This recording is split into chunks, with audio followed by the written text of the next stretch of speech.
Hello class, and welcome to another homework problem walkthrough. I just recorded this video, I thought, so we're going to run through it again because it didn't save for some reason. Let's get into the problem here. This is homework number 7, problem number 5, which is exercise 7.24 in your book.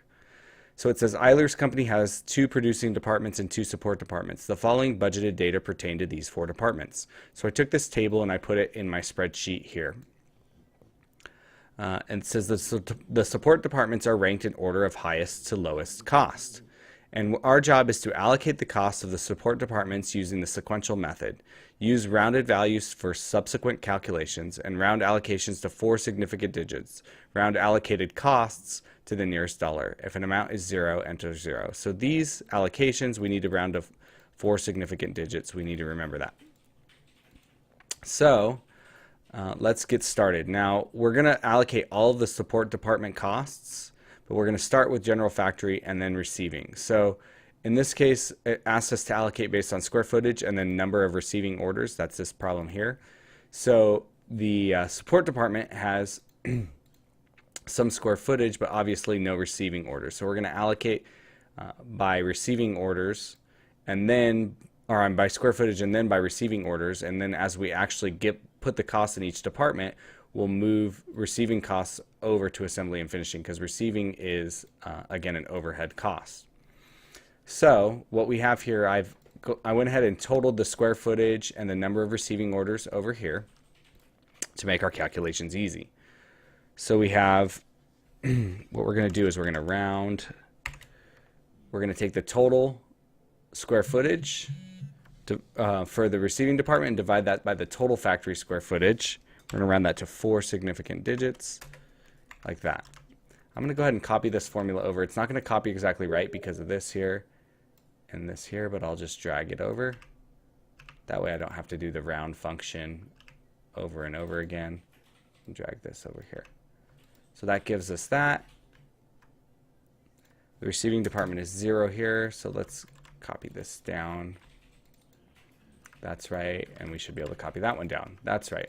So we did the same thing for a number of receiving orders. Total for assembly department divided by total receiving orders, and same for the production department. There's no receiving orders on the receiving department, so we're good there. So we can enter these numbers. 0.6222.3778. Okay, then we have to actually use these allocation rates to get the total dollar amounts and fill out this table here. So I'm going to fill out some of it that we already know because we took this from the table above up here. I forgot to delete some of my formulas here. Okay, so what we have here is we're allocating this general factory overhead of 400,000 to these departments based on these rates we see here. So 20% times the 400, so the receiving department gets 80,000. The assembly is 40% times the 400, they get 160, and same for the production because they were also 40% there of the square footage. So we're good there. So what we're actually doing in the long run is we're zeroing out the costs for general factory and for receiving because these are support departments, they're overhead. They're not part of production, so we're allocating them out. So what this tells us then is, let's go ahead and delete those here.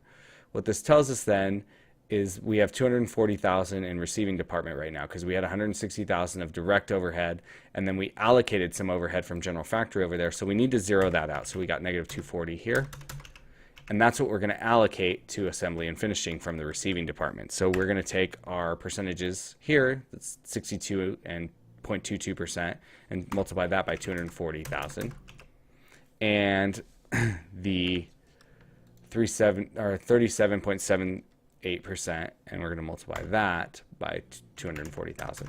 Now, this is where this rounding got really important. If you don't use the round function, watch, I'll take it out real quick and just make this a normal formula without the round function, you'll notice my number down here changed. That's because Excel is calculating this number out to infinite significant digits. Oops. So you could see the 2's just kept going. So I'm going to undo what I just did enough times to get that round back, and we see our number comes back where we want it. So let's go ahead and fill out the rest of this table.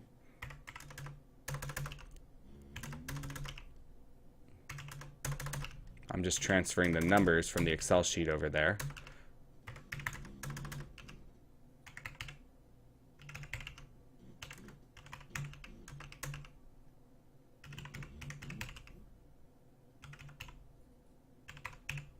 Perfect.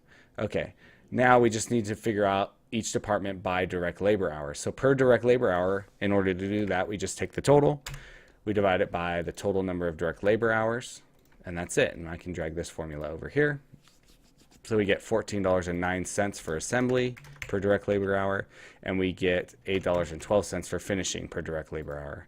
So if we check our work here, we should see greens. Okay, there we go.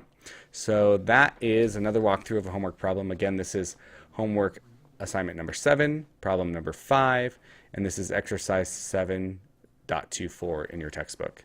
As always, have a nice night, and I pray you have a good, blessed week.